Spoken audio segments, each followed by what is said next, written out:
Once you've ruled out the impossible, whatever remains, however improbable, must be true. And it is not a question of a little occultism or a touch of mysticism, Mr. Denton. It is vampires. There's a host of damned souls at Paranormal. I am thy father's spirit, doomed for a certain term to walk the night. Here, the old gods aren't dead. And what of the true god? He's dead. Can't complain. People assume that time is a strict progression of cause to effect, but actually, from a non-linear, non-subjective viewpoint, it's more like a big ball of wibbly-wobbly, timey-wimey stuff. You're listening to Paranormal UK Radio. Hello, everybody. This is Irene Allen from the Paranormal UK Radio Show, the flagship show of the Paranormal UK Radio Network. And I just had a mental breakdown again. Here I am with Mark Johnson. At least you remembered my name this time. Something. Sorry? At least you remembered my name this time. Yeah. But there's something in that. I don't know what it is, but there's something in that sentence. As soon as I get to paranormal flagship, it suddenly goes. Well, you know, it doesn't help sometimes that I think that we named the network after our show. So we have the Paranormal UK Radio Show on the Paranormal UK Radio Network. Yes, that is a tongue twister. Say that 5 times fast. Oh, yeah. Or we should say maybe PAUK Network. PAUK Radio. Yeah. PAUK Radio Network. And you know, when I'm saying it, my hands are going. We're talking, you know, we've got guests coming on that originates way back from Italy, and I spend a lot of time in Italy, so you know, my hands are flying all over the place. I'm talking. You're if doing you the could see Italian me sitting thing? here, you'd laugh. You're doing the Italian thing, talking with your hands? Yeah, I do it all the time. Yeah. So it's a good thing this is a podcast and not a video cast. Well, that's it. I've knocked someone out, you know. Although, you know, that's the way people are going these days. Now there's a lot of everyone's doing video podcasting. Even we are. You know, we've even got 1 or 2 of our shows that are doing that. Mm-hmm. Yes. We've got out. The trick is getting you to do it because you won't go on camera. I told you, Mark. I told you. At 9 o'clock at night, I do not want to be doing my hair and putting slap on my face just to go on a camera. I like to sit here with my slippers on, my pajamas on, you know, and eat grapes. Well, that's the advantage. Instead of it'd be different if I was going out after the show and then maybe for a drink somewhere or not, but I go to bed because when we finish the show, it's 11, 12 o'clock at night, I go to bed.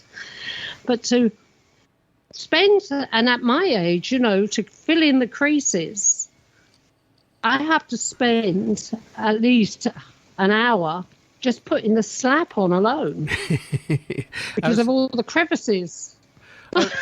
I was going to say, at your age, there must be a lot of creases there. I'm wrinkle-free, everybody. I said, at your age, there must be a lot of creases there. I am wrinkle-free, mister. Wrinkle-free. I bet you've got more wrinkles on your face than I have. Yeah, my age is starting to show a little bit. Yes, I know. My body is one age, my mind is another age. Oh, yeah. Don't you still feel 18? I do. Oh, yeah, I'll be immature forever. I wonder why everybody always feels that as you get older, you don't feel as if you're, you know, your body tells you one thing, but your mind, you're still that young person. Well, you know, I wonder why your mind doesn't go like that. It depends on the person because there's so many people who just, their minds go to their age and they've convinced themselves they're old and feeble and they act like old people. It's like, nope, never. I'll be immature forever. Yeah, well, like I say, you know, inside I'm 18. That's it. There you go. And still. When I feel like I'm 18, I just don't look in the mirror. Still dancing in the go-go, I see. Yeah, with a broken ankle. Yeah, sure. I'd like to see that. Oh, you should see me with a Hoover. I really can do. I really can do a tango with a Hoover in the mornings. I can. Yeah. I had a dirty joke in there, but I think I'm going to keep this as a family show tonight. Yeah. Okay, you can tell me that one later. Oh my God, I'm beginning to think what you could have thought of. Oh gosh, Marcus. I know. I told you I was immature. I'm still 14. I'm still 14 at heart. Yeah, more like 10. Yeah, well, it depends on my mood at any particular time. Okay, all right then. So, shall we get on and introduce I think we'll get on with the show before this gets too naughty? Yes, I think that's an excellent idea. So, shall I introduce our guest? Go on then. Okay. Really? Off You you want me go. to go? Okay, here I go. So, our guest tonight is the author of Master of Reality, Super Relativity, the Unified Field Theory. Our guest is Mark Fiorentino. He's an author born in New Jersey, in Somerville, very close to Princeton, where Albert Einstein taught at Princeton University, and was also one of Mark's personal heroes. And Mark, welcome to the program. Thank you for having me, Mark. This is going to be confusing, all these Marks on this show. Yeah, Mark 1 and Mark 2. Let's call you Mark 1 and Yeah. Mark 2. Yeah. She sometimes calls me Marky, or I made the mistake one time of telling her that my aunt, when I was a kid, used to call me Markle Farkle, and now she won't let that one go. No, I'll call you Mark, and you Okay. Mark. Maybe she has other names call for you it. Marcus. Yes, there we go. Or I could call you Marcus, Mark, and the other Mark I could call Marco. Okay. I Now think you're it's too many confused, Marks aren't to you? worry about right now. Mark 1 and Mark 2. Yep, that's easy. Sound like a couple of old cars, Mark 1 and Mark 2. I like this. So, This is fun. so Mark, let's talk a little bit about Einstein and his influence on you and your life. So to tell our audience a little bit about yourself. Sure.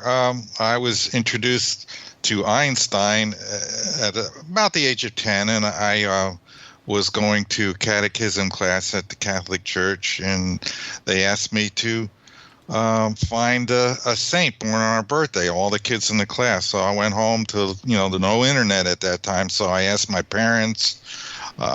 They didn't know of anybody born on March 14th. So I went over to the calendar, and I still remember this, looking at Albert Einstein's name on the calendar on my birth date. So I says, well, I'm going to look him up and see what he's all about. And I did. I went over and got the Encyclopedia Britannica and looked him up. And I was fascinated by his story, his work, the fame sort of just came through the papers, the pages of the encyclopedia.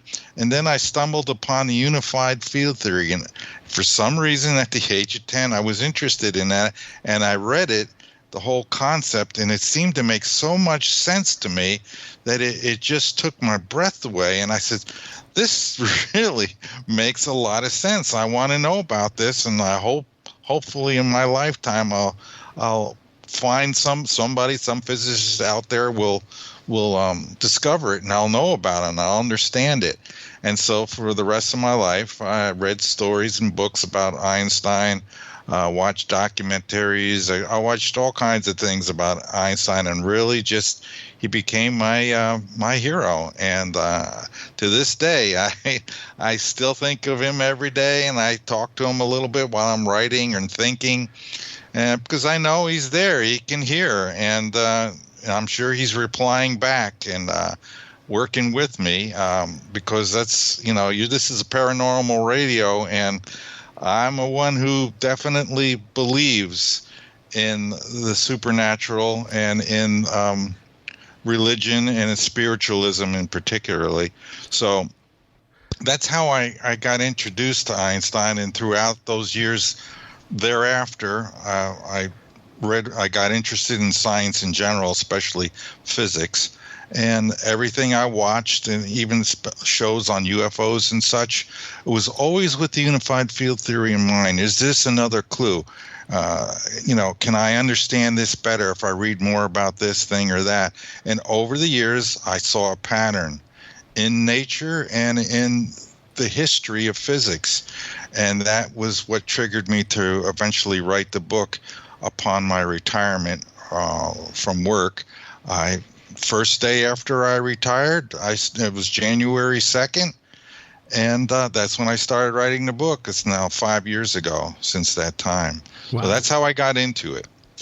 Now, the unified field theory, I will have to admit, while I've heard of it, I've never really studied it or have much of an understanding of it. Can you give a little high-level explanation for a troglodyte like me or anybody else in the audience who may not understand? Yeah, I could do it in one sentence. Electromagnetism and gravity emerge as aspects of a single fundamental field. So let me explain that a little further. Electromagnetism, all particles, all mass and energy are made from electromagnetic objects. So what I did was deconstruct electromagnetism and broke it back into two fields: the electrostatic field, the Coulomb force, and the magnetic field. Mm-hmm. And I decided that there is some way these three fields, which are nothing more than bendings of space, the single fundamental field, which in Einstein's time they called it the ether, which what I'm saying is the ether space, same thing, is a quasi-elastic solid, which is what they believed in that time as well. So this thing out there, if you imagine in your mind outer space and you're looking at it and you're seeing right through it, you don't see anything, there is something there. It's a quasi-elastic solid, quasi meaning that if you apply a force like a magnetic field to it, when you remove that force, it snaps back into place. So the magnetic field is a rotation of space, a bending of space. And so what you have to do to get electromagnetism and gravity to emerge as aspects of a single fundamental field, you have to understand each type of bending of space. And the gravitational field is just another bending of space. So from electromagnetism, I discovered the pathway to the creation or the fundamental idea of gravity, the mechanical explanation. And so that's all that he was trying to do. He was trying to figure out how electromagnetic fields, these particles, somehow had mass. And mass means they have a gravitational field, which basically comes down to nothing more than a contraction of space. That's what a gravitational field in reality is. So that quasi-elastic solid is contracted by the motion of particles, electromagnetic field. So that's the super relativity unified field theory solution, very simply put. Mm-hmm. But that's all it is. It's just figuring out how these three fields are related to each other, all under one fundamental field. They all emerge from that field. They're just different types of bendings of space. Well, I understand electromagnetic fields dealing a lot with not only, objects like the Earth and some of the other planets generating their own electromagnetic field. The sun, of course, throws off a hell of an electromagnetic field. We have an electromagnetic field surrounding Earth which protects us from the radiation from the sun, generated supposedly by our liquid molten iron core.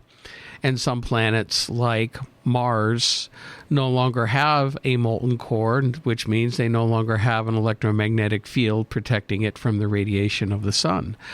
Now, we deal with electromagnetism every day here on Earth, not only with our man-made devices, but there's a lot of natural forms of electromagnetism in rocks, in magnetized metals, in, good Lord, so many different things.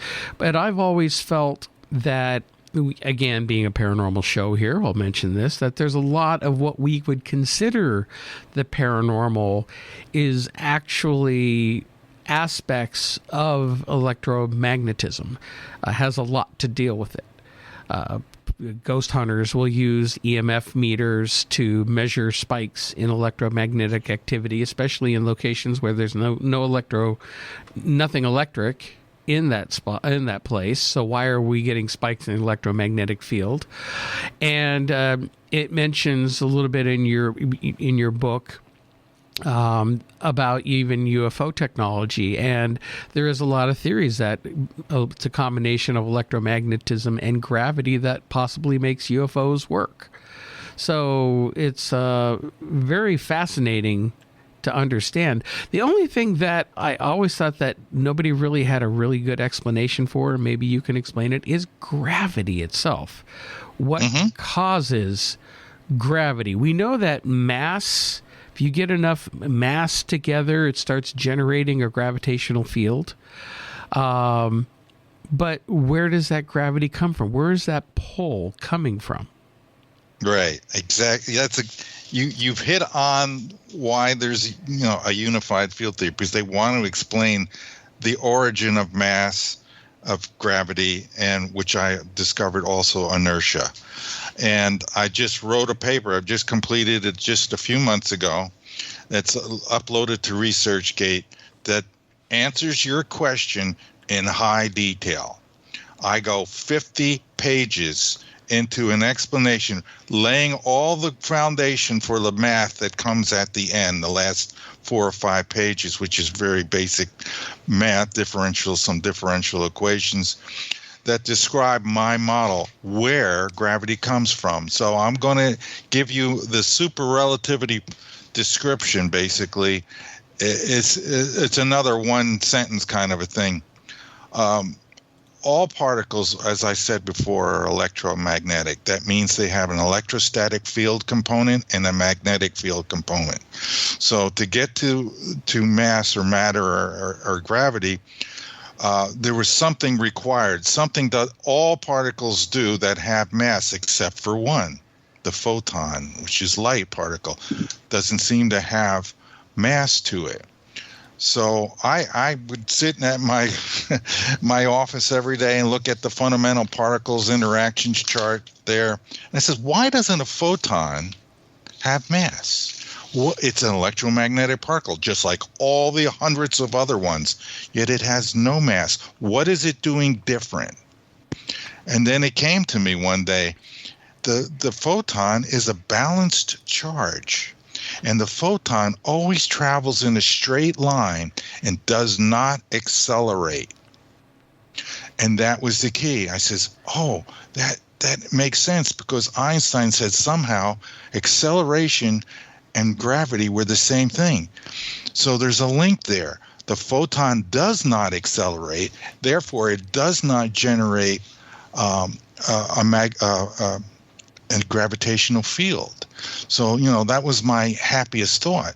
So I said, now I know that all the other particles are generating a field through their motion, which is different than the straight line, non-accelerating motion of the photon. And I said, eureka, all the other particles have charges that are unbalanced, either negative or positive. The photon has a balanced negative positive charge, which is equal to 0. But it has both of them in equal amounts. So that causes the photon to travel in a straight line at a constant rate of speed, no acceleration. So where does gravity come from? It comes from particles that are moving in curves and arcs that have angular momentum. This is a form of acceleration, and most people don't realize that. They think of acceleration as you putting your foot on the gas pedal and you feel yourself pull back and you feel that inertia, and that's acceleration, a linear type of acceleration. That also increases mass. and therefore a small gravitational field. But particles, electromagnetic particles, that are unbalanced charges, fundamental unbalanced charges that move in an accelerated manner, cause space to contract. And that comes from special relativity. So you have to link all this together to understand it. So when these particles move in that way, in this contracted manner, this accelerated manner, they cause space in and around the particle to contract, bend toward the particle itself. So that's where mass, gravity, and the inertial effects come from. The motion of these particles in an accelerated manner through space. That's the bottom line answer. That's the actual mechanical explanation that harkens back all the way to Newton's time. And in fact, that's the formula I use, the moment of inertia formula, along with some other formulas that I had derived a system of equations that demonstrate clearly mass of particles comes because of their motion within the ether. The ether contracts when these particles move in that way. It's all very basic, simple, straightforward information that I pieced together from things on the internet and in books that I've read, and it all makes sense. So that's how gravity happens. It's by the motion of the electromagnetic particles within the space, the ether, that fundamental field. It causes that fundamental field to contract in and around those accelerating particles. Well, and I might be jumping ahead here because I wanted to cover some of the other things from your early years on forward, but when you mentioned light and the speed of light, photons traveling at a fixed speed was 186,000 miles a second, but yet when you're dealing with heavy gravity such as generated by a black hole, and the gravitational forces are so intense that light can't escape from it, which means the gravitational forces are such that they would affect that speed of light and maybe even capture those photons and bring them in. They're unable to continue on that straight path. Does that make sense? Yeah, well, that all makes sense. Gravity is more than a force. It's a force of attraction, but also it's a geometric, the bending I'm talking about, that geometric, the experiment that proved Einstein's theory of general relativity, where they photographed the stars around the sun during an eclipse. They saw that the light was bent slightly, that the light bended as it came around the sun. And that proved that there was a geometry to space. Mm-hmm. Something was bending, and it eventually led Einstein back into saying that, yes, there is an ether, even though they thought they ruled that out in 1905. Something is out there that's bending. There's something real there. So what the light is doing, it's following a straight line path. Well, the straight line path is bent. If you imagine space being straight until a gravitational field is present, sure, and then it's bent and contracted in, the light beam will bend and go around. And so it's in that way, it's not because the particle of light is heavy and it's falling toward the sun. It's just following space as it gets bent. The straight line is now a curved line because the space itself is contracted inward. So when you get into a black hole, then you also have other things going on with gravity. Gravity is also, if you're going to contract space, as I'm saying, then you're going to increase the density of that space. Then you're going to affect the speed of light, which I also talk about in my book. It's not really constant and can be affected, and it is definitely proven affected by a super strong gravitational field like a black hole, and that. So you got two things going. You got the geometry bent all the way back in, underneath the event horizon is never going to let a photon out because it's just going to curve back in no matter how it, is coming away from the surface of the black hole underneath the event horizon. And the immense contraction force that's pushing inwards, basically, as the field contracts toward the black hole center. So everything you say makes sense, and it dominates light in that situation. But, in my book, I talk about how light just passing through a gravitational field also slows down, which will confuse some physicists that want to say light is always constant. They want to stick to that. Yeah. But if you're if you're not in the gravitational field with the light, you will see as an observer somewhere else that light beam will appear to slow down when it gets into the gravitational field. That's because the space there is denser, and it takes more time to go through a specific region of space when there's a gravitational field present. It's all mechanical. It's all sensible. These things that we're observing do make sense when you have the right model, which is what I have in the book, Model of Reality. When you talk about the ether, it's not just empty space. It is filled with something, whether a substance. Yes. Substance. Would that be the same thing as dark matter? No, dark matter is a different concept.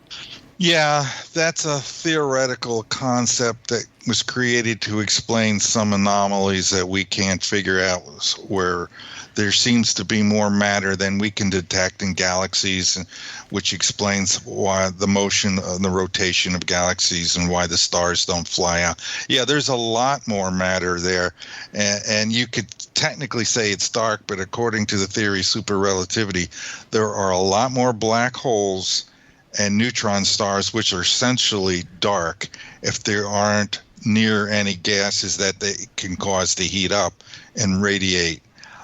So there's a tremendous amount of extra mass that explains why these galaxies, these spiral galaxies rotating and so forth, don't fly apart.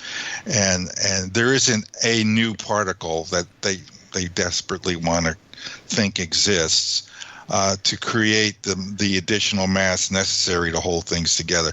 So dark matter and ether are not the same thing. They're not the same. Okay, I just wanted to clarify that because I was a little confused on that point. Let's talk a little bit about your background. Now, you had some early years. You had some encounters with psychics that taught you had a special life plan. Could you explain that? Yeah, that's why I'm going to write a second book. I'm still debating whether I should reveal the whole thing or not, because it gets pretty unbelievable at some points, but I've experienced it. It happens to me, and a lot of it I have on tape. Mm-hmm. I've written it down. I've made notes, and of course I had my personal experiences with my first and my second wife. Yes, when I was 20 years old, this whole thing got started by a psychic that I met in Casadega. Do you know where that is? It's in Florida. Yes. Yes. That was the spiritualist capital of North America, or at least it was in my time. I don't know if it still is, but just on a lark, me and a bunch of guys decided, I heard them talking in school about it at the community college. I says, boy, that sounds like fun. Let's go get our fortunes told. So bunch of us got into a couple of cars, and we drove to Casadega. On the way, we're going to Daytona Beach for the weekend, just to have fun, hang out. And on the way, we stopped in there. It was a fall day, October. It was a blustery kind of a dark, overcast day. It was perfect. It's very spooky. We parked in the middle of the town. We looked around. There was nobody outside. The wind was blowing. A tree branch blew off the tree, hit our friend's car. They got spooked. And they said, we're getting out of here. We're just going to go off to Daytona. We'll meet you there. So me and this other guy, his name was Jeff Jones, we we looked around. We finally found a psychic. Martha McKay was her name. She let us in after the first few places we went to. Nobody came to the door, but she had a cute little sign, psychic medium, and a classic old lady type psychic that you think of, and she was very good at what she did. Everything she predicted about my life and Jeff's life came true. Now, after that reading that I had, which she told me I would eventually get into electronics, but she didn't call it that because electronics was just beginning back in the 60s, and she was seeing things in her visions about me that didn't make sense to her. These television monitors with characters on it and computers and wires and cables. She said, I see you in all of this, which eventually did exactly happen as she said. And, successfully predicted my 2 children and first marriage and everything. But the first thing she said to me that someday I would be a spiritual teacher, which I thought was odd. And I said, I'm not really into any of that, but okay, I'll go with it. 3 other psychics after her, first thing they said to me, this is spanning 45 years, also said those same exact words. Now, what really gets interesting is I go in, I have what I would call and consider a normal reading. Nothing unusual was said to me other than, the various predictions about my future life. Jeff goes in there. He has the same thing. We leave. We're driving on the way to Daytona, and we're talking about what she was saying, and she says, "Hey, Mark, that's something about you." And I said, "What do you mean? What are you talking about?" She said that someday you're going to be famous. You're going to make a great discovery, something very important. And I said, I wonder why she didn't tell me that. And I thought about it for a minute, and I says, because I'd ask her about it. I would drill deep to find out what that was, because that's pretty exciting, pretty interesting. She waited until I was out of the room, told the other guy, knowing he would tell me later on, but it would be too late for me to really dig into that, because there's a lot of stuff, I'm sure, about your destiny, your life path, that it's not good to know ahead of time. So that's why I figure that is what happened, the way it happened. And so that always was playing in the background throughout the rest of my life. I kind of had this, something's big is going to happen someday, and I don't know what it is. And and it haunted me in a way throughout the years, because I kept trying to invent something, but it wasn't my time yet. I was trying to push it. It's just, this is why some things you shouldn't know ahead of time. Right. But it turns out it didn't mess things up.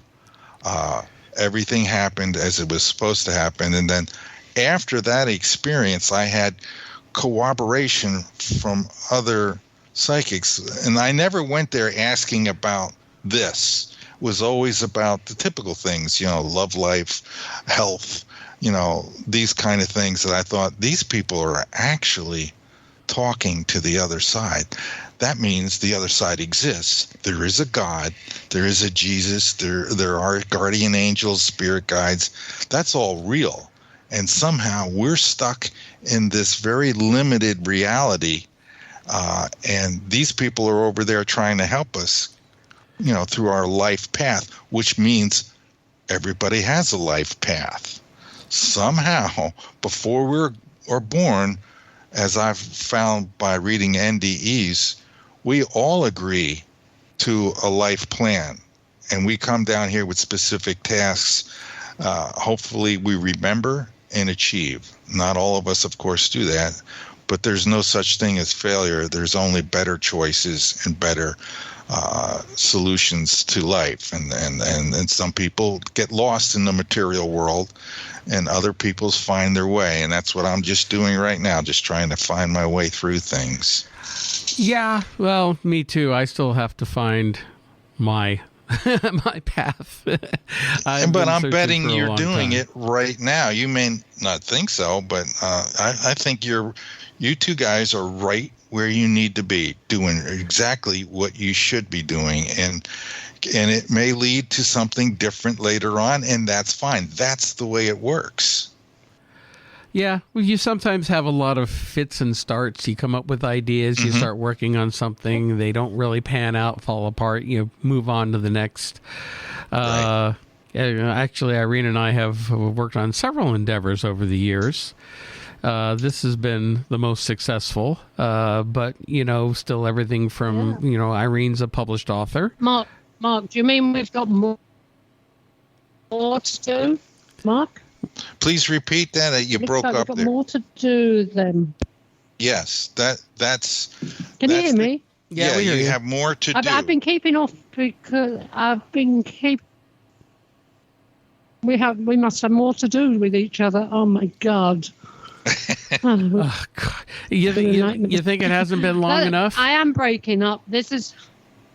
Sorry. You think it hasn't been long enough? No, I think it has. This is why I'm breaking up. I seem to have the time delay here, so I'm trying to keep off of this as much as possible, not to ruin the conversation. But I am totally engrossed in what you're saying. What I did want to say, Mark, have you ever studied Stephen Hawking's work? Yeah, I read his one book, A Brief History of Time, and I've paid attention to his comments over the year. And there is some work where he calculates the mass of things relative to each particle generating mass. I remember that. It says, Mr. Hawkins, I'm impressed that you took the old style route because that's the correct route. And he was a lot like me in some ways. I like Stephen Hawkins. He said a lot of controversial stuff, but that never really bothered me that much. I don't know that I buy into his Hawking radiation, but I am familiar with his work, especially, with black holes. It's a very important thing. I dedicate 3 chapters to cosmology and in particular the black hole.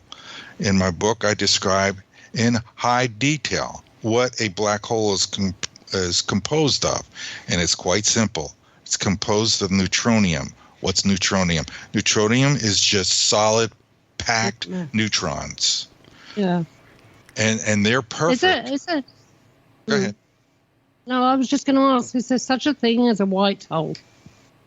Not that I could see, and not that I can see in it's being possible, except for one exception. The quasar? Are you familiar with quasars? Well, I also talk about quasars, and they're black holes that somehow are emitting huge amounts of energy at their poles, from their poles. And this is quite easily explained from the perspective of super relativity theory, and that the only way that light or any particles could possibly get out of a black hole is if there's an immense magnetic field surrounding that black hole and going in at the poles. And there's 2 possible ways: the natural way, where there's rotating ions all around the perimeter, the circumference of the black hole that's spinning, by the way, must be spinning. Yeah. And you move those ions, and you move a bunch of them together, and charges like electrons around that. You'll create a huge magnet. And a magnetic field, according to theory, relativity, can be used to shield gravity. And it will eventually, and it also can be used for propulsion. And that's what I describe in my book in great detail. That's how you generate an anti-gravity field. And so if you use a strong magnetic field the natural way I just described, or the unnatural way of using the device I call the the stellar converter, which is an invention that I have in my book, you can attach at the poles a cylindrical magnet made out of rings of wire, superconducting wire with powered up. You let these descend into the event horizon until the magnetic field contacts the surface of neutronium. At that point, the gravitational field will release, and a stream of neutrons will come shooting out of the poles of the black hole at near the speed of light. And this will make a radiance that is just goes for hundreds of thousands of light years.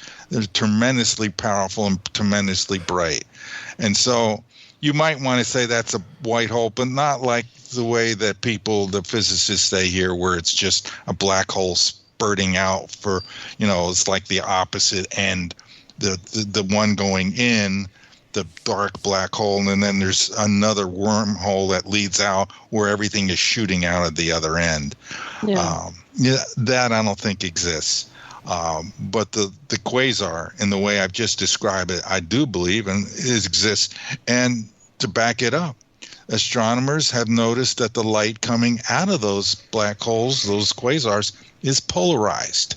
Yeah. And we know from Michael Faraday that if you apply a magnetic field to a beam of light, it will polarize that light.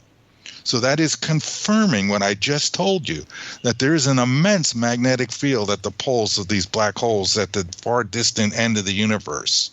So either naturally a civilization is harvesting those black holes because they'll get hydrogen eventually, because isolated neutrons, when they're just floating in space by themselves, will eventually turn into hydrogen, a proton and an electron.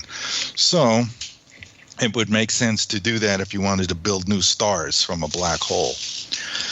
Okay. Right. I'm getting there. It all makes sense. I have to analyze all this in my head. Know this for sure. The universe does make sense. Whenever you hear a physicist saying, well, it doesn't make sense, it's not sensible, but that's our explanation, it's just because they don't know. And that's a sure sign they don't know about something. They don't misunderstand it mechanically. Mm-hmm. Well, see, that's what I feel is like we have made such brilliant discoveries in the last few hundred years since the Renaissance to now, and especially in the 20th century with brilliant geniuses like Einstein, Hawking, and some of the others that are like the rock stars today on television, Neil deGrasse Tyson, Brian Greene, and all those guys. Yeah, but you know what? I still think that we're just in our infancy in understanding the true nature of the universe, because I think we're looking at everything at one dimension, or I should say the third dimension, and not taking into account I know string theory proposes that there's more than one reality, more than one dimension. And I think that we're dealing with multiple levels or dimensions all interacting and acting as one, but like the visible light spectrum is the only thin sliver that we can see, where the entire electromagnetic spectrum is like a mile wide in comparison. There's just so much out there it's there, we just can't see it. I think the same thing as it deals with the universe. You're absolutely right. You guys are on to it. That's why these shows that you're doing are really important, because what we experience in the material world, the people who go about their daily lives, going to work, coming home, having dinner, going to work, coming home, having dinner, watching TV, they're only experiencing a minuscule amount of what is real, of what is out there. We haven't been to any other planets. We haven't been able to freely access and talk to the other beings that are all over the universe, in the millions of trillions of civilizations that we know nothing about, all the other dimensions, all the other universes, all these things have come available, and I've come aware of through near-death experiencers who clearly say that this entire universe is a world within God. There is nothing outside of God. Everything within this physical universe has to correspond to laws, and God set those laws. They are immutable as God is immutable. None of this, what we see and experience, is an accident. It is intentioned by God. God has shown some of these NDE people the creation of a universe, just spinning it out from his arm. Now, there's no time on the other side, so a universe can emerge in a matter of seconds in front of somebody. And God is eternal and infinite intelligence, infinite in love, infinite creator. So this is going on all the time, and we see none of this. We experience none of this. We're, like you say, we're just like our heads stuck in the sand, and we're just now starting to wake up. Don't get me wrong. I love scientists. I really do. I have to say that science has its limitations. Scientists see their world in different ways, as each discipline sees the world in part, but not the whole. There are scientists that have spent their entire time here on Earth looking through a keyhole, the keyhole being quantum mechanics in the scientific method. They have spent their lives trying to widen that keyhole in order to see more and know more, and now I am attempting to widen that keyhole by explaining that our reality comes from the Creator, who is the source of everything. Many scientists will, upon hearing that the keyhole can be widened by ways they can't even imagine, will quickly reject the possibility. I accept that many will do this. Yeah, it also, when you look at it, and again, I'll throw out the paranormal perspective because being a paranormal investigator for so many years, and all the things that Irene has been involved with in her lifetime, there are all those forces and all those things that are happening that seem paranormal, but they're actually just another level of our natural world that we just don't understand, or we turned a blind eye to. We don't want to understand. Right. You go and you meet with these psychics. There are those people that are in tune with these other dimensions, these other levels of existence, these energies, all sorts of different terminology you can use. And one of the things that fascinates me more these days is what I call high strangeness. And that is these areas in the earth, around the earth, that exhibit all sorts of different fantastic, unexplainable activity. Everything from UFOs to, time slips, time portals. I mean, you name it. Skinwalker Ranch is a great example. Something that's a nice smorgasbord of all sorts of different types of activity that in the past people would think were separate. They were different phenomenon, or you'd have some people believing in one and not believing in the other, when in fact they're all connected.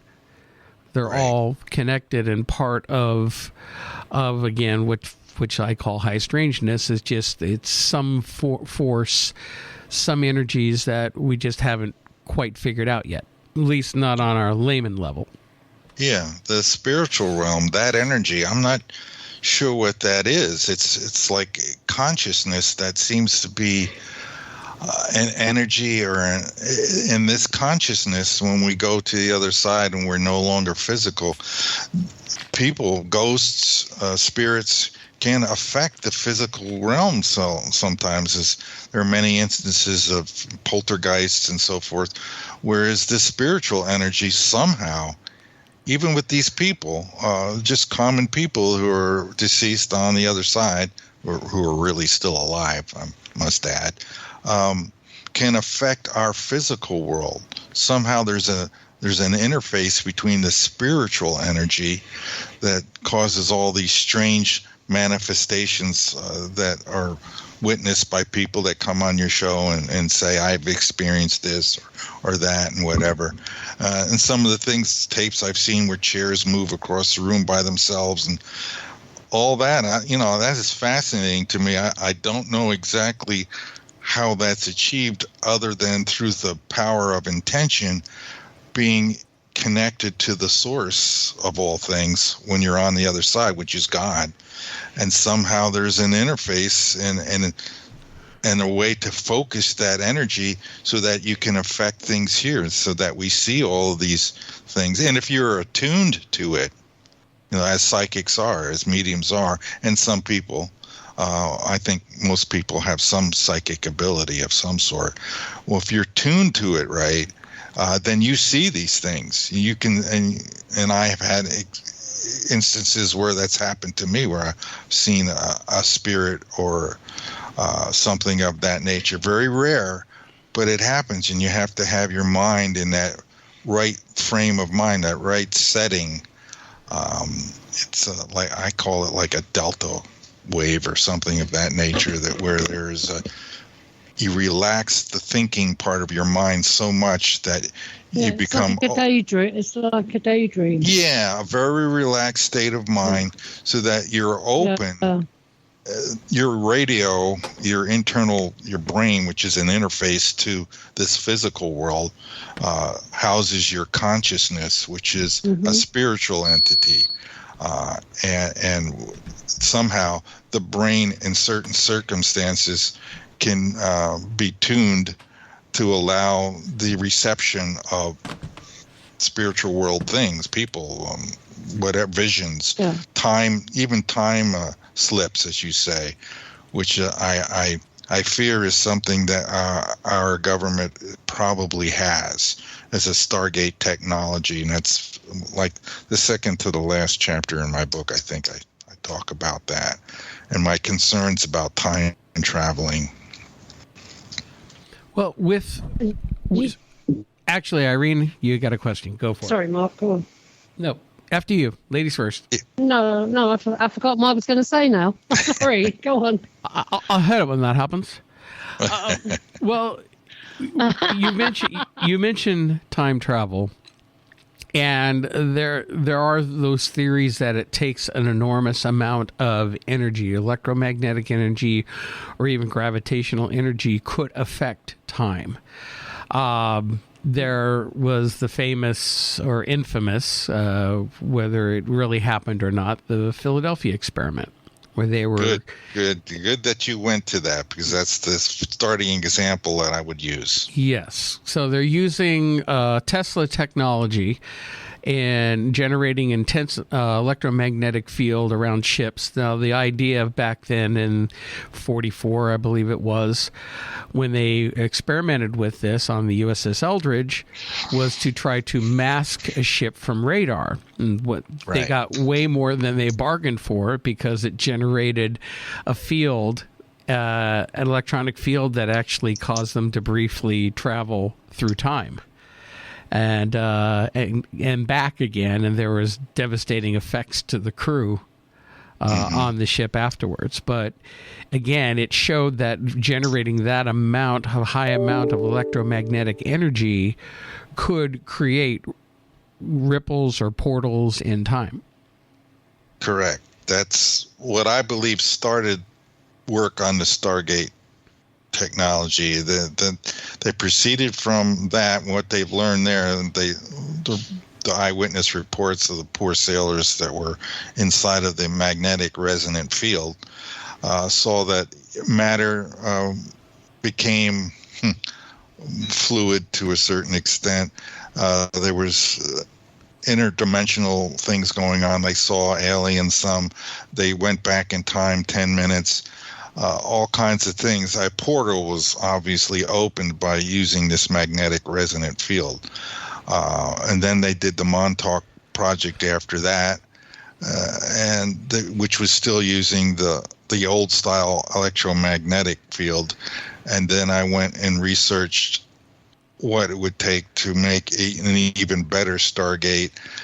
And thanks to the help of actually a psychic that amazingly gave me the keywords that I could use to search, that actually came up with the technological breakthrough that was required when I started writing the Stargate chapter and investigating time travel and such, which I'm firmly against doing, especially going back in time. But anyway, I knew when I started writing the chapter, if we're going to build a Stargate, the thing that needs to happen, the thing that must happen in order for this technology to work, is something is going to have to go faster than the speed of light. So looking up certain keywords, I discovered something called metamaterials. Metamaterials are something that have been invented now. And they do something very interesting, very unique, that links back to the days of James Clerk Maxwell and how the speed of light was defined and discovered, which comes, I'm going to have to use a formula here, but it's going to make sense. So I will spit it out, and then we'll say why I'm spitting this formula out. This formula is for the speed of light. C equals 1 over the square root of permittivity times permeability. The key thing is here, permittivity and permeability, these are properties of space. Again, pointing to that space is a something, and it has these two measurable properties. And so if it has measurable properties, it must exist as a real object. And if you affect these properties of permittivity and permeability, as does magnetic fields does do that, it lessens them, because magnetic fields cause space to rotate. A rotation of space causes space to stretch. And when space stretches apart, it becomes less dense, and so permittivity and permeability decline, they drop. And when you do that, you can go, if you're inside of this strong magnetic field, you can break the light speed barrier by as much as you want. So this new Stargate technology, you build the framework with this technology called metamaterials. They build something called a fractal lens, and when you shine light through this thing, it goes infinitely fast, and that's being claimed right now by material scientists on ResearchGate who has developed this technology. So I've got science backing me up on what I'm saying here. They're claiming it, and but that's just what you need, because when you shine, let's say, light, an electromagnetic wave through this panel, this framework into the space, like you see on the show, you got this big round ring, and when you shine that light that's coming through that material at faster than the speed of light, it compresses the frequency tremendously, causing the space in and around the framework, as it's pointing toward the center of the spherical area, it causes it to vibrate at ultra high frequencies. This opens a portal into other times and dimensions. And by tuning that frequency, you can go to other places and other dimensions in time. If you have a good supercomputer working and you have this technology and you do some experiments, I'm sure you can tune this Stargate just like you tune a radio. And you can go to whatever time you want and whatever dimension you want. Well, I know Stephen Hawking famously dismissed time travel by saying that, if time travel really existed, then where are all the tourists? Or he said I don't know if this was attributed to Hawking, but he said he's going to invite people to a party that happened last Wednesday. Well, really, the only way time travel can work, essentially, is time isn't really real, first of all. Right. And what we have here physically, we're just a part of a segment of time. We're born into a segment of time. So what's really crucially important, that all time is happening at once. Yes. And so if you want to get to another segment, you have to tune the system to open up a portal, a gateway between your segment, the segment we're in, and some other one, which is happening at the same moment. That's the only way this could really work. And if that's true, which I believe it is true, then time travel is possible. When I started writing a book, I was a firm non-believer in time travel. But now I've kind of come around to thinking, with all the people that are talking about this, and there seems to be some very likely possibilities here that since I've talked with many people who are NDEers, who all say in unison, when you get to the other time doesn't exist. A minute is an eternity, and an eternity is a minute, and time is all going at once. It says, okay, well, then time travel is possible if you have an interface device that can open portals, gateways from one place to another. So I'm now on board with it, and I think I know how they do it with the technology they use. I just wish they would leave the past alone. Well, I know that we've interviewed several people who claimed, to either have been involved in the Montauk Project or, have researched the Montauk Project, and understanding that they're playing with a lot of different things, from time travel to teleportation to the Stargate. Mm-hmm. And one of the theories in science is that in order to create like a portal in time or something, you would need massive amounts of energy. And yet we have experiences where ordinary people will have these moments of time slipping back into a former period of time, or even, and again, this will come back around to the paranormal side of it, and we've told this story for Irene a million times, so I'll paraphrase it here. Seeing what looks like to be a ghost of somebody from another time period, but then that person turns around and sees you, and both of your jaws drop because you're seeing each other. And it's two very much living, breathing human beings who happen to be able to see each other for that brief moment through whatever that rift in time is. Now, if it's true that you have to generate, an insane amount of energy in order to create something like that, then how is that happening naturally?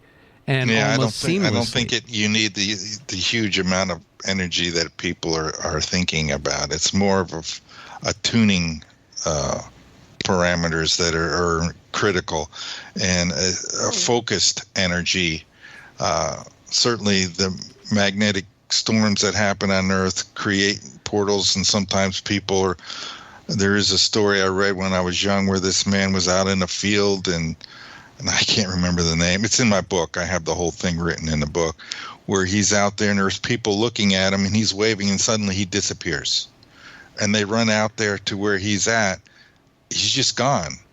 And all of a sudden they can hear this voice calling out, kind of faded, and they're searching all around, but he's gone.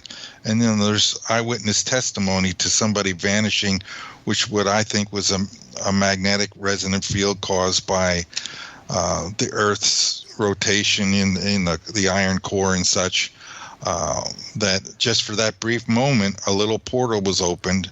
The magnetic field was resonating at the right frequency, and he slipped probably into a different point of time. And so I don't think it requires as much energy as people think right now. I'm sure it's a considerable amount, maybe a few hundred kilowatts or maybe a megawatt or two. I don't know. I would love to be a physicist or scientist. I don't think it does. As it does, it's just a matter of being in the right place at the right time and the right situation, right frame of mind, and that's it. Well, frame of mind can do it too. There's ample evidence from these people who are having abductions, ones who are not having bad abductions. They are basically have now been abducted so many times they're actually made friends, and they're going to classes there on these UFOs and so forth, where they're witnessing that the UFOs are being guided by thoughts of their interface is a thought interface where they can steer the ship and maybe cause some of the unusually amazing things that UFOs are being said that they can do, which is go through solid materials through just by use of this psychic, extremely advanced psychic abilities. Imagine us a million years from now, how psychic we're going to be by that time. Now these alien races are hundreds of thousands, millions, or maybe tens of millions of years more advanced than us. So they're going to have these abilities, and they're going to seem godlike to us. But I'm certain that they are there, and they can do amazing things.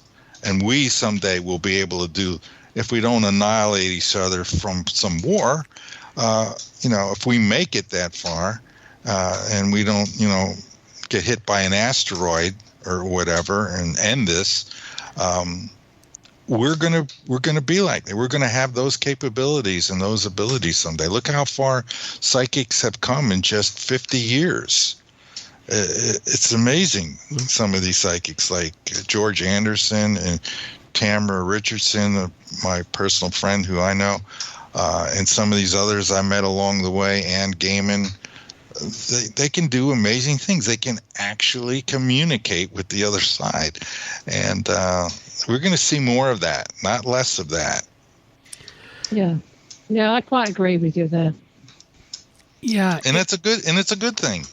I really do agree. Well, I'm one of these that believes that we already have a lot of this technology available, but of course it's being kept from us. Right. Because, we need to be good little consumers and go about our lives and, make money and for other people and not really question our reality and our existence. We're taught to believe certain things, and they want us to stay within those lines. And even scientists who try to stray out of the box and look at things can lose their careers really quickly, which is why a lot of them don't pursue a lot of these types of things, because it's frowned upon, it's discouraged, and I think we could be so much more advanced. In fact, I think we already are, in secret, much more advanced than we are here in the everyday world, because I think technology is being kept from us. Oh, I agree. And when I was younger, there was a period of my life I was single, and between my first marriage and my second marriage, I dated this person, young lady, who worked at some, I don't want to reveal too much here. Some institution. Some institution that was organization that had a lot of patents. Yeah. And she said, I've seen patents that would change the world, but we buy them and we hold them, and we'd never release them because it would wreck the business they're in.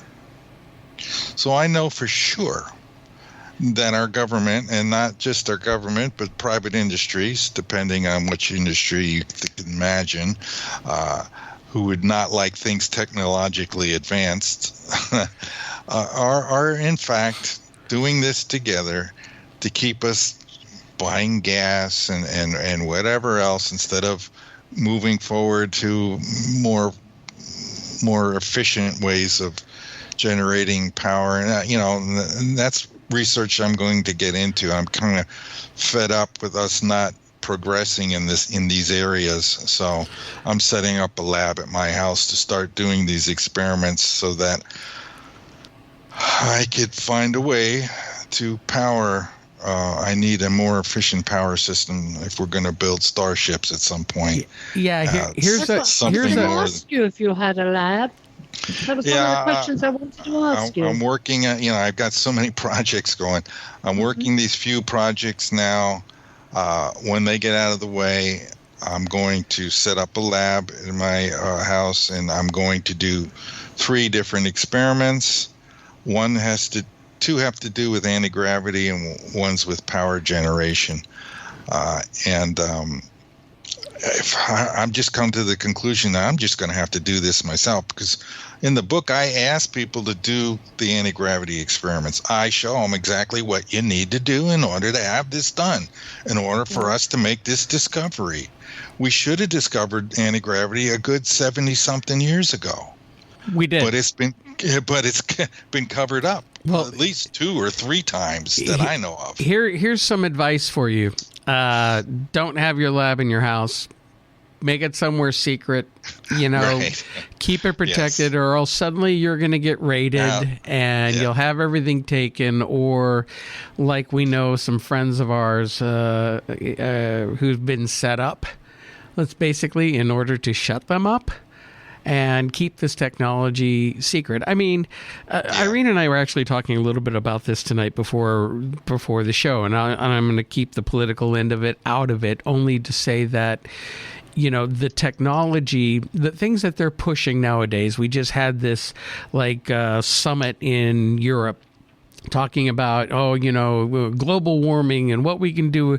And the president saying, we're going to have everybody in electric cars in the next 20 years. And it's like, but, we've been forced to be on 100-year-old gasoline technology, petroleum technology for the last 100 or something years. Can't see them wanting to let that up anytime soon. They're making too much money and they're too powerful of a lobby.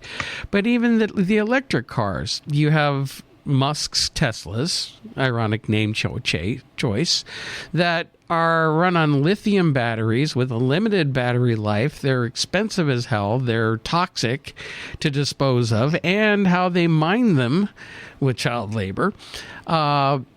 There's so many things wrong with it. And if you had everybody on their version of an electric car, you'd have a car that you could drive for a few hours and you have to pull over and charge it for a few hours because it takes forever to charge. It's not practical. And then you have to queue up to charge it because everybody would be at that charging point. And the running joke, they've had memes on social media that jokingly show, an electric generator charging a car, but it's a gasoline generator, right? So because or how these electrical substations are powered by coal plants or what. I mean, it's all a joke. And I've heard of technology going all the way back to the 80s of independent inventors or people like yourself who actually develop this type of technology, or I'll call it a perpetual motion machine, or these types of generators that work naturally off the Earth's magnetic field. So it's unlimited energy, unlimited power. And if you had vehicles powered that way, homes, everything, it would all be free energy. Now, Nikola Tesla tried that back in the 1930s, building his tower out on Long Island, funded by, I think, was it Rockefeller or J.P. Morgan? I forget which one.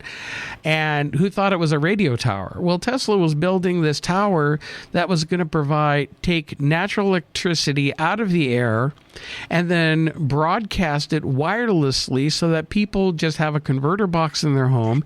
They get free electricity in their home. And when Rockefeller found out exactly what he was doing, he pulled the plug on that so quick, because he goes, why the hell are we giving away something for free when we could be charging for it? Right. And that's the mentality of where we are in the 20th and 21st century. It's all about what can we do to make money, not what can we do to have unlimited clean energy through these resources that I believe have already been invented. In fact, I've heard of inventors back in the 80s who've developed these types of motors and machines, and they've had to go underground or go under the run. Their lives are in danger because nobody was ever going to let this technology see the light of day.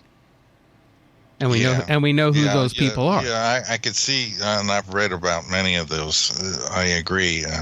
So I have some concern there, but I haven't even made the lab yet, and so I'm only at the beginning of it. But I'm curious, and I would like to see this. It's just something that's fun in my head to think about, especially power generation, but it has to happen. Look, we have to develop anti-gravity technology, hovercrafts, interstellar spacecraft. We have to do this for our survival. If they just keep it secret and only available to a few, if there is a crisis in this world, we're not going to be able to get off this planet. And at some point, sooner or later, we're going to have to leave. And if we don't have this technology available, we won't be safe. I talk about in my book, we need drones, anti-gravity drones that can deflect incoming asteroids and meteors. This is very doable technology that could be effectively used to create a shield so that we don't have another mass extinction. Right now, the stuff that we got is not very good. But using the drone technology that I suggest, it's very possible with an advanced warning system that we pretty much already have. We can detect that threat and eliminate it. But there's other threats. There's a problem with the Earth's core. It's not stable. That could go at any time. And in my book, I make a bold prediction. Inside of the Earth, the reason why it has never cooled, and the same thing that has caused the suns to form and all stars to form is, again, what I call neutronium. It is the gravitational origin of the stellar objects. All stars have a neutronium core. It's the only way that we can successfully explain how gas is gathered in outer space to form a star. It just cannot come together by itself in a zero pressure environment. Hydrogen is just not going to naturally compress itself. And that's the current explanation, which makes no sense. The repulsive force of the proton is orders of magnitude greater than the gravitational field that it puts out. There is no way it's just going to accumulate and form a star under great pressure. There has to be a gravitational source. So what I'm saying is our star, the sun, has a neutronium core. And to back that up, whenever a star blows up, what's left in a supernova? A neutron star. Mm-hmm. Or a black hole, which is made of neutronium. Yep. It's just a larger, denser neutron star. So there is evidence that's being ignored deliberately, I assume. They just can't accept that they're so stuck in their old world, old way thinking that they just can't conceive of something so simple explaining something that's all around us. And how are these stars and planets coming together?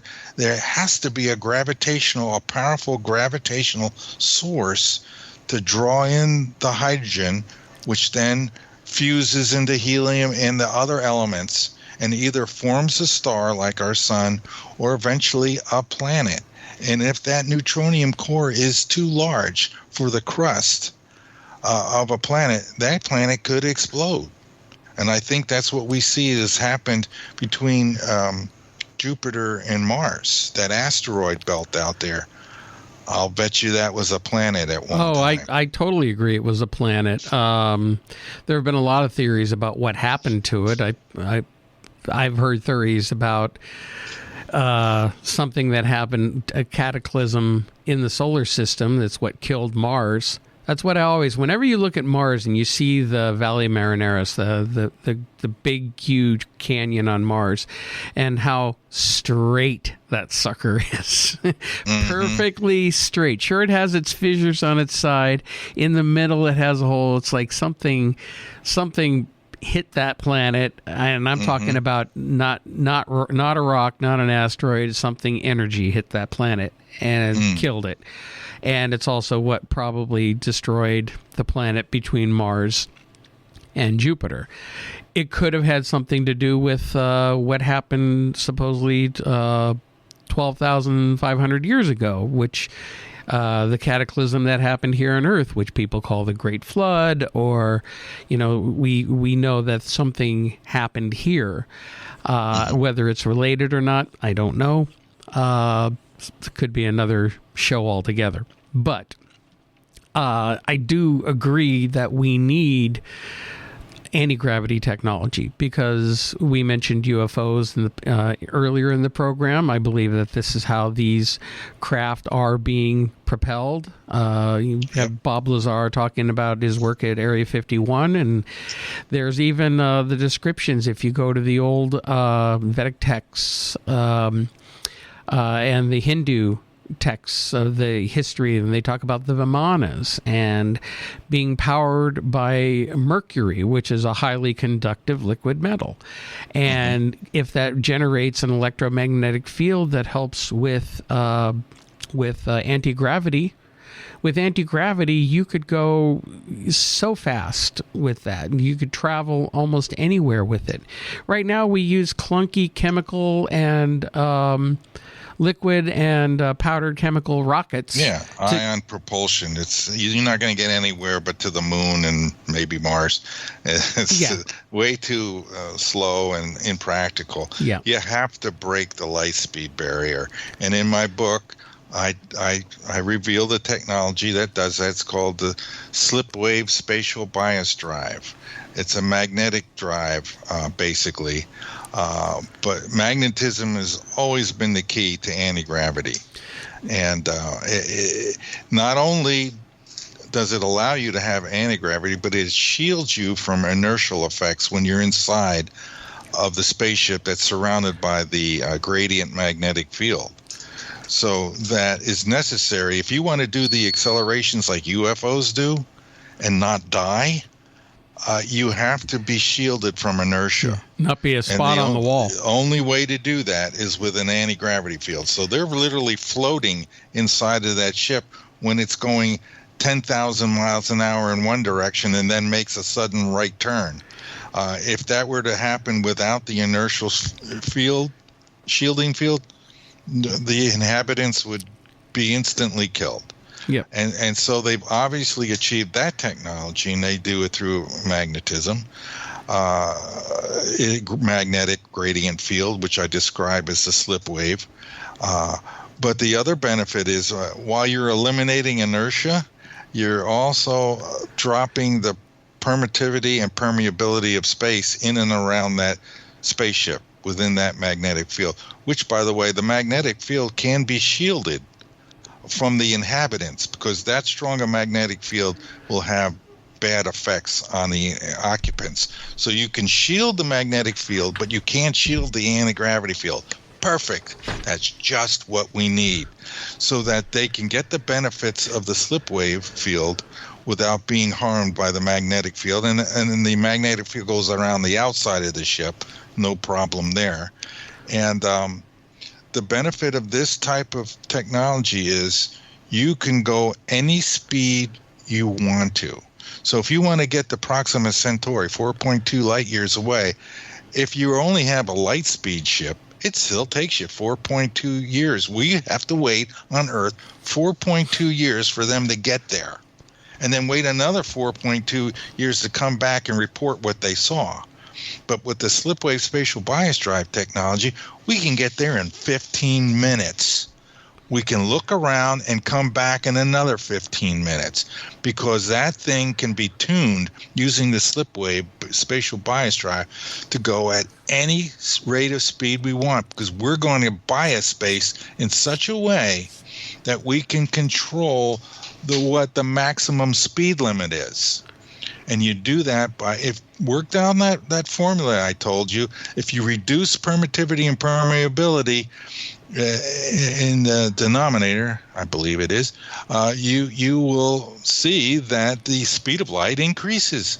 So that's the key. It's just that simple. And the way to do it is with a magnetic field. So we can thin out space using the magnetic field, drop permittivity and permeability, and that bubble that's surrounding your ship is going to slip through space at whatever speed you need to go. in order to get to other stars. So we can shoot across this galaxy in a matter of hours. And that's a practical system. Nothing else we have will do that. No rocket, no jet. That stuff is so primitive. when you describe it in a way, it almost sounds like Star Trek's warp drive, with forming a warp bubble around the ship in order to go faster than light. But let me ask you a question. In your thoughts on this, with creating this slip drive, you're saying going faster beyond the speed of light. What about the idea, and I've heard this concept a lot lately, on the idea of, instead of going faster than light, going from point A to point B and all the space in between, there's the concept of folded space, where you're generating enough of a gravitational field that you're actually punching a hole through the space-time continuum, so that you're instantaneously going from one spot in the universe to another without actually physically traveling in a straight line to get there. It's like you've curved space around it to just go boom, right through the hole, and there you are. That's a very popular theory by physicists of this time, and it will not work. I'm just going to say it right out flat. Okay. Generate a black hole or anything with that kind of gravitational force would take enormous amounts of energy, more than that we have here on Earth, because gravity is such a weak force. So in order to make gravity, my book shows you how you do that. The only way to make an intense gravitational field like that is to really pack neutronium together very tightly until you create a small black hole. And it's really hard to manage that. And it's not going to fold space. It's going to crush the space or in and around the black hole. And there's not going to be a gateway or a shortcut jumping from one area to another. You're just going to be crushed and fall into that black hole. And if you're not using a slipway spatial bias drive to protect you, you'll be killed. And anybody that tries to jump, there is no real wormhole, not that I could see, where that you could travel from one place to another doing that. At least not using gravity. Mm-hmm. I believe that there are alien technologies that jump from one spot to another, and that's an interdimensional mechanism using the Stargate technology, basically. And I've heard many reports where we have these sorts of things, and we've inadvertently captured aliens or got stuck in our Stargate. And that, to me, is a more practical, sensible, and much safer way. There's no way to manage intense gravity like that to become useful in any way. The most useful thing for intense gravity is star creation. That's what it's good for. And I'm sure there are some stars who are super large that in their cores, they're actually black holes, rapidly spinning. That's the key. That keeps the matter from falling into it. It compacts it around, swirling around as this neutronium core is spinning rapidly.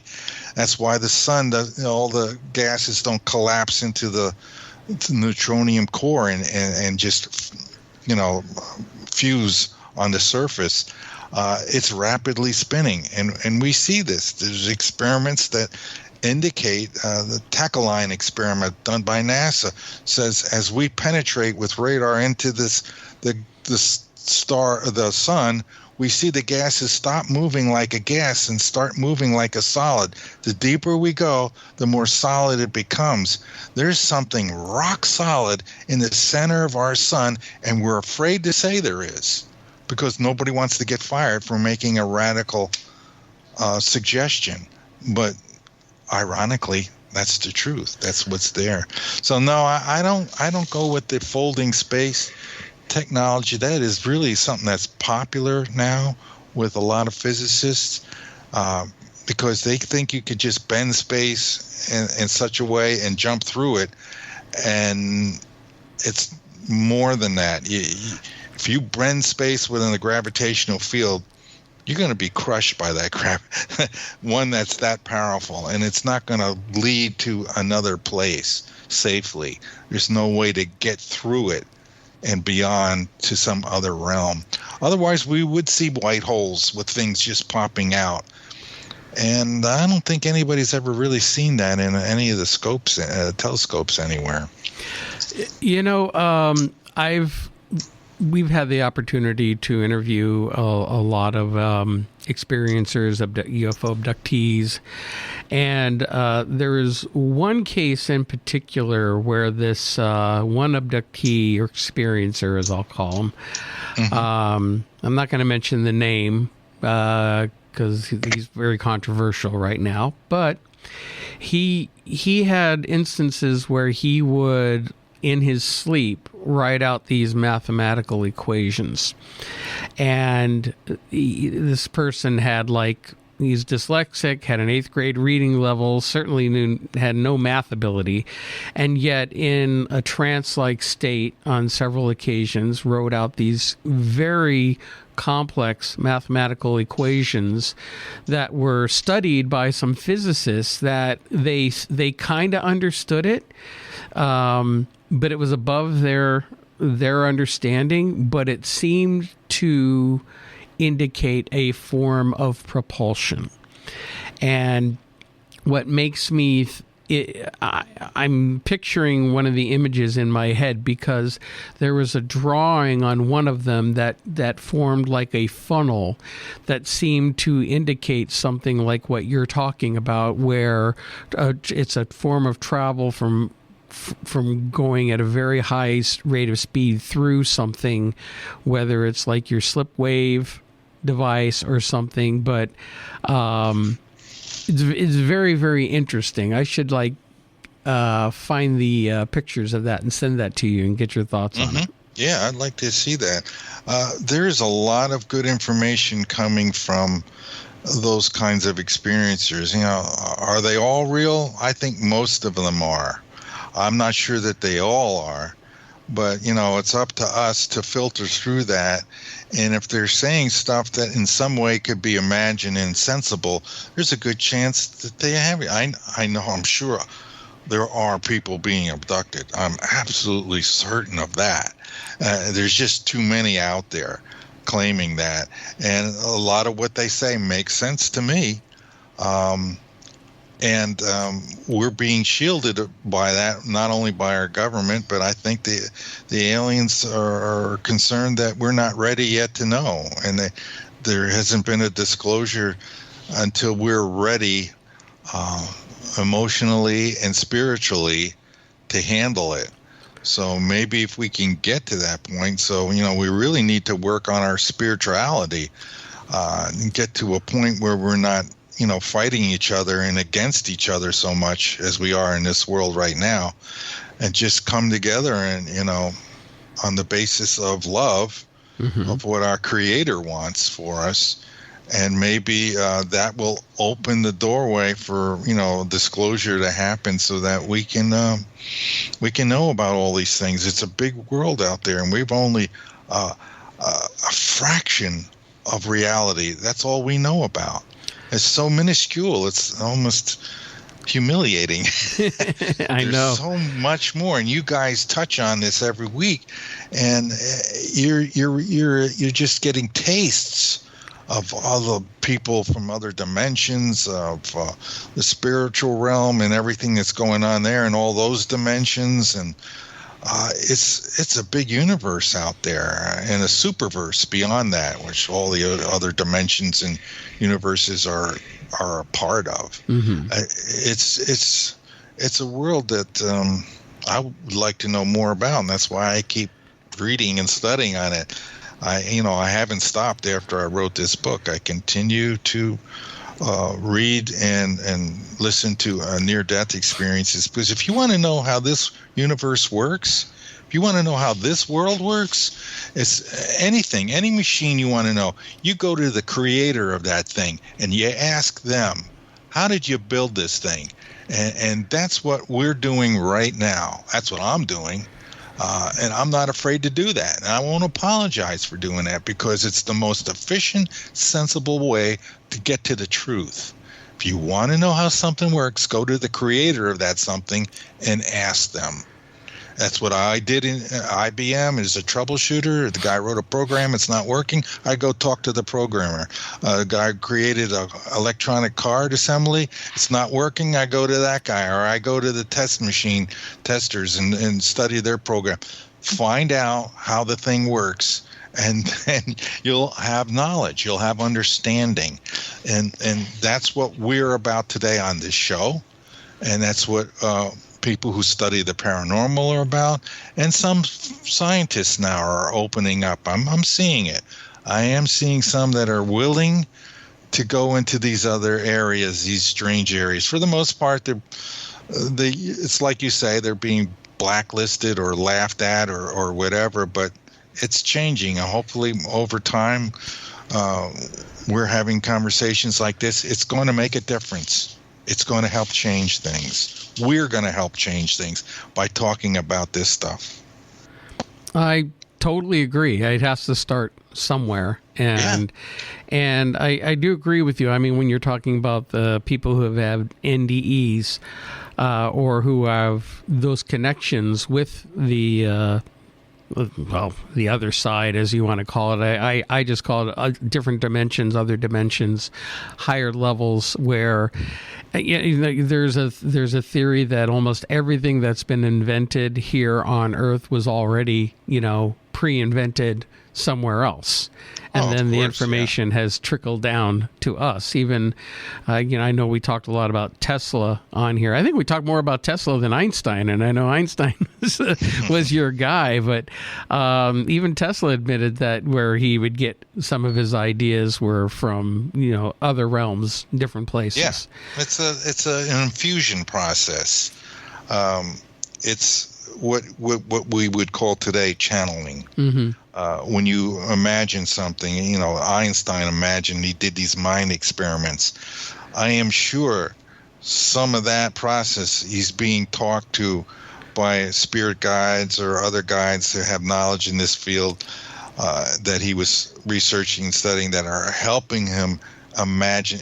Scientists have discovered things in dreams. The DNA was discovered that way.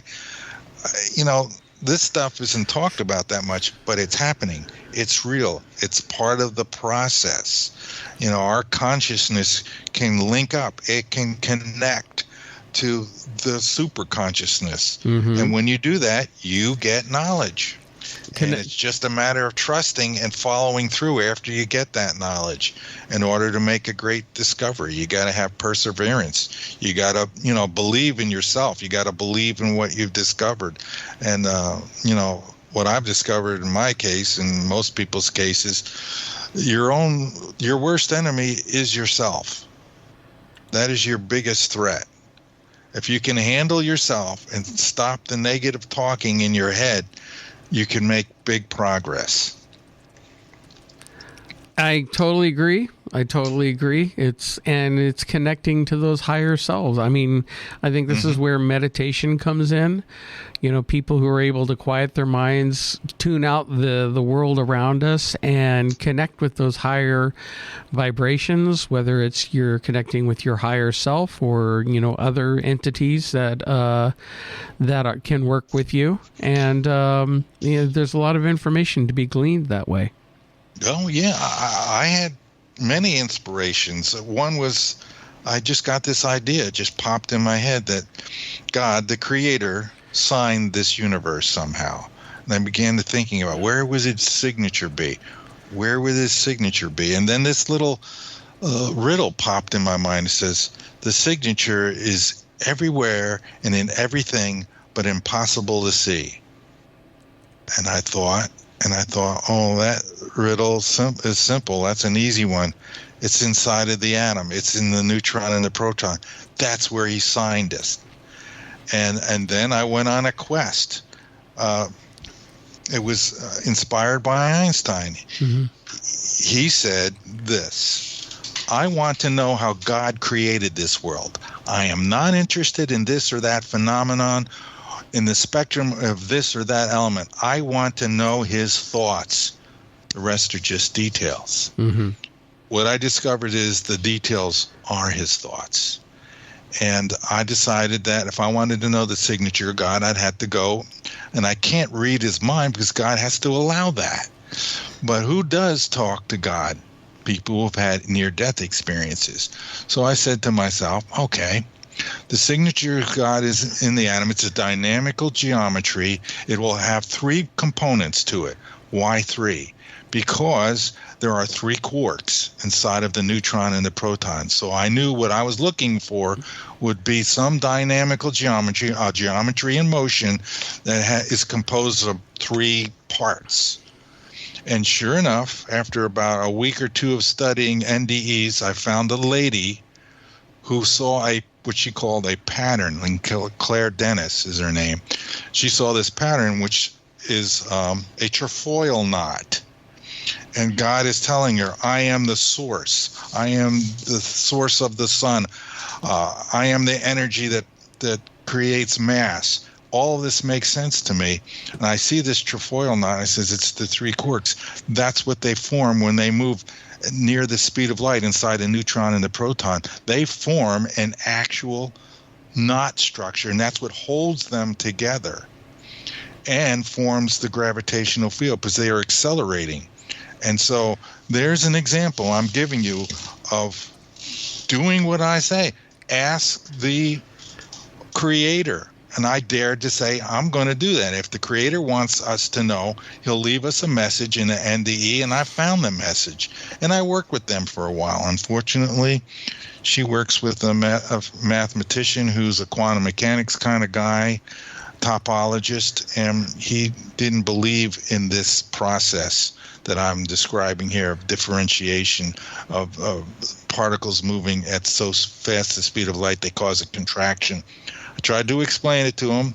They listened. They were nice, but they weren't going to buy it. And so I went off on my own and developed the theory and the mathematics using the trefoil technology, the dynamical geometry, to explain the origin of mass. And it came with help from the Creator, who decided to tell somebody so that we could know.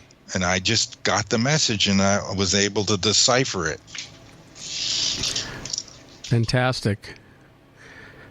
Well, you know what? That's one thing that I think we need to steer people towards your book. Let them read it. Let them get in more into some of your theories and explanations. But I mean, this has been a fantastic show, Mark. And it's really... I'm sitting here gobsmacked, Mark.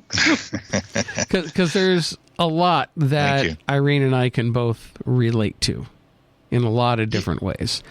I'm the sci-fi geek, and so I actually... Yeah, you're just a geek, but I understand a lot. You got to keep doing what you're doing. I thank you for having me on your show and being able to talk about this stuff, because I have to get the message out there.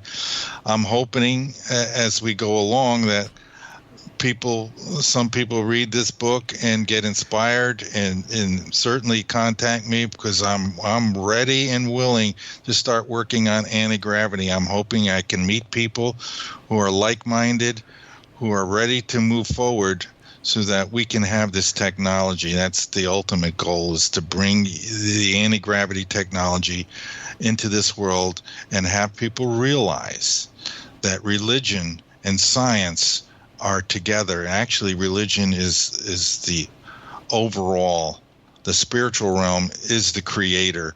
The Creator comes from there, is there, and is really gives birth to science that we have here. And these things need to be known. We need to know for sure and stop debating about things like, are there aliens? Of course there are. Is there an afterlife? Of course there is.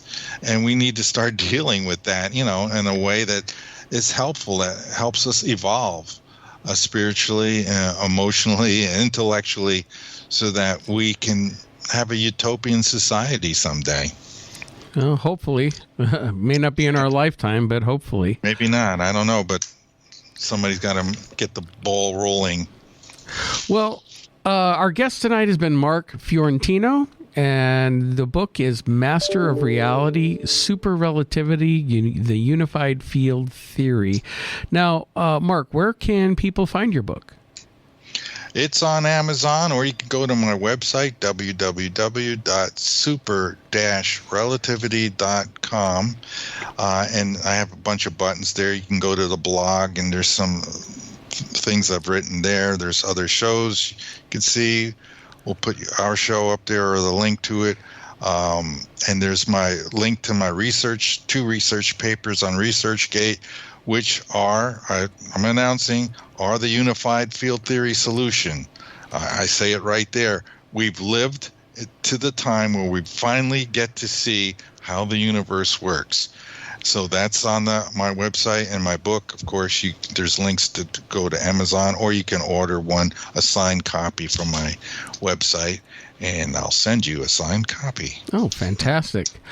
Well, Mark, this has actually been a lot of fun. And I understood a lot more than I gave myself credit for. So, but definitely, we're going to have to talk more moving forward because. Oh, sure, yeah. This was very informative. Plus, I might have some ideas of a couple of people I can point your way that might be of help to you. So that would be great. Thank you. Let me see what we can come up with.